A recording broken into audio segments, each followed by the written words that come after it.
તો ફ્રેન્ડ બનાવશું આપણે આજે આમ પન્ના બનાવશું.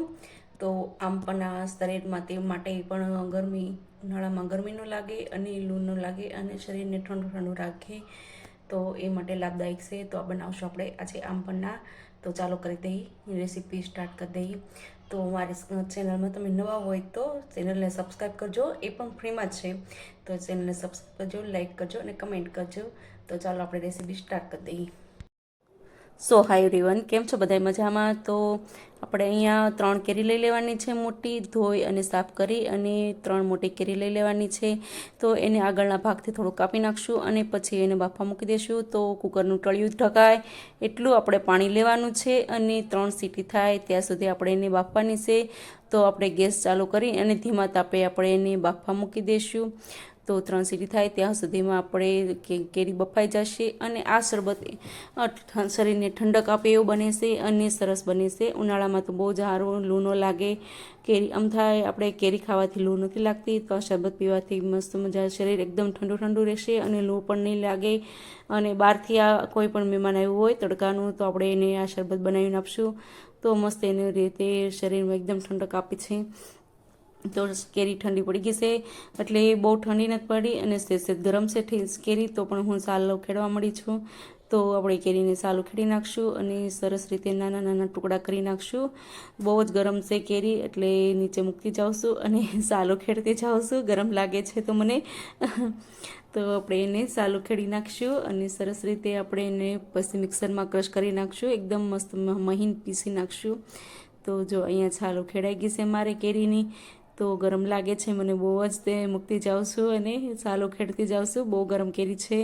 તો આપણે કેરીને પછી નાના નાના ટુકડા કરી નાખશું અને એને મસ્ત રીતે આપણે મિક્સરમાં ક્રશ કરી નાખશું. તો અહીંયા આ રીતે જો મિક્સરમાં આપણે કેરીના ટુકડા કરવાના છે. અને કેરીને પાકું ગોઠલું નથી આવ્યું, કેરીનું ગોઠલું હજી ઉપરનું કડક ગોઠલું નથી આવ્યું, એટલે કેરી એકદમ સ્મૂથ છે. તો નાની ગોઠલી આપણે કેરીની કાઢતી જવાની છે અને ઉપરનો ગર લેતો જવાનો છે.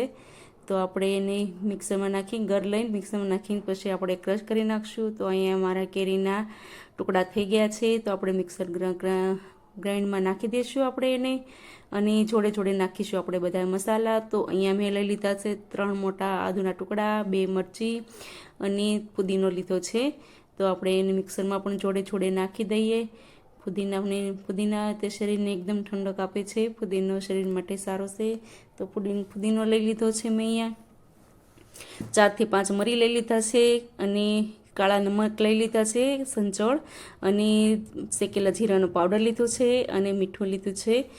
અને આપણે નાખશું એમાં 3/4 કપ આપણે એમાં નાખશું ખાંડ, અને મિક્સરનું ઢાંકણું બંધ કરીને આપણે મિક્સરમાં સારી રીતે એને ક્રશ કરી નાખશું. એકદમ મસ્ત મહીન પીછાઈ જાય તે રીતે આપણે એને કડક મિક્સરમાં આપણે રેવા દઈશું અને ક્રશ કરી નાખશું. એકદમ મસ્ત પેસ્ટ બનાવી નાખશું.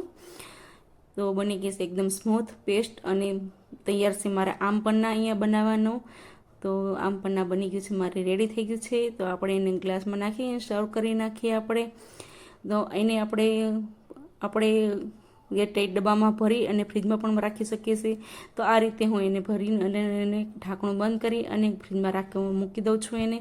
એટલે થોડા ટાઈમે હું એને બનાવ્યા કરું છું અને ફ્રીજમાં રાખું છું. કોઈ પણ મહેમાન આવે તો સર્વ કરીને દઈ દેવાય, ફટાફટ દઈ દેવાય. એટલે ફ્રીજમાં આપણે એકદમ મસ્ત ટાઈટ ઢાંકણું કરીને અને ફ્રીજમાં મૂકી દેવાનું છે. એટલે આપણે અઠવાડિયા સુધી આને કંઈ થતું નથી અને મસ્ત રહે છે.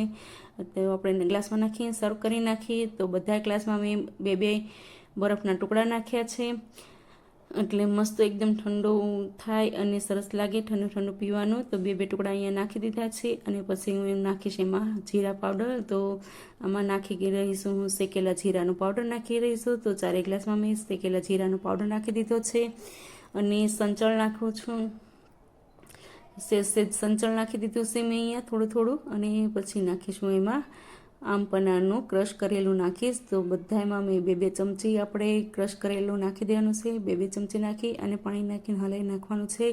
તો અહીંયા હું 2 ચમચી નાખી રહી છું. એકદમ મસ્ત મહીન પીછાઈ ગઈ છે અને સરસ લાગે છે. અને આ મને તો જોતાં જ પીવાનું મન થઈ જાય એવું મસ્ત મસ્ત સ્મેલ આવે છે.